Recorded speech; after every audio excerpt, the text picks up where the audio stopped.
அஸ்ஸலாமு அலைக்கும் ஃப்ரெண்ட்ஸ், எல்லாரும் எப்படி இருக்கீங்க?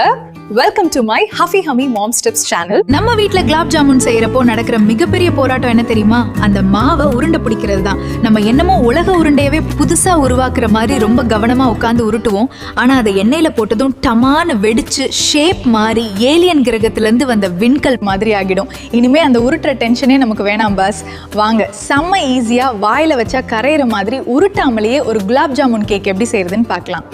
முதல்ல ஒரு பவுல் எடுத்துக்கோங்க. அதில் 1 கப் குலாப் ஜாமுன் ரெடி மிக்ஸை கொட்டிட்டு கூடவே 1.25 கப் பால். இப்போ இதை கட்டி இல்லாமல் நல்லா சாஃப்டாக கலந்துக்கணும். அப்புறம் 1/2 ஸ்பூன் பேக்கிங் பவுடர் சேர்த்துக்கோங்க. கவனமாக இருங்க, இதில் மாவு தான் கரையணுமே தவிர நம்ம பொறுமை கரையக்கூடாது. அடுத்து ஒரு சின்ன ட்ரேயில் கொஞ்சமாக நெய் தடவி இந்த மாவை அப்படியே அதில் ஊற்றிடுங்க. மேலாப்பில் உங்களுக்கு பிடிச்ச முந்திரி பாதாம் நட்ஸை தூவி விட்டு நம்ம இட்லி பானையில் வச்சு ஒரு 20 நிமிஷம் ஆவியில் வேக வச்சு எடுங்க.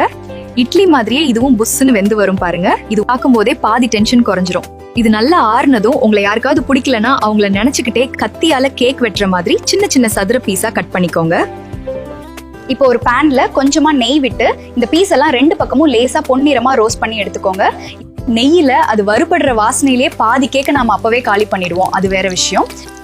அப்புறம் 1 கப் சர்க்கரைக்கு 1 கப் தண்ணி விட்டு கொஞ்சம் குங்குமப்பூ, ஏலக்காய் தூள் சேர்த்து கமகமன்னு ஒரு சுகர் சிரப் ரெடி பண்ணிக்கோங்க.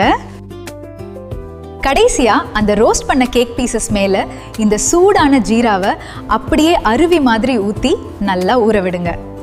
அவ்வளோதாங்க, கொஞ்சம் கூட வெடிக்காம உடையாம பர்ஃபெக்டான குலாப் ஜாமுன் கேக் ரெடி. இதை செஞ்சு கொடுத்தீங்கன்னா அடடா இவ்வளோ நாளா இந்த மாஸ்டர் செஃப் நம்ம வீட்லயேவா ஒளிஞ்சிட்டு இருந்தாங்கன்னு எல்லாரும் ஆச்சரியப்படுவாங்க. உடனே ட்ரை பண்ணி அசத்துங்க.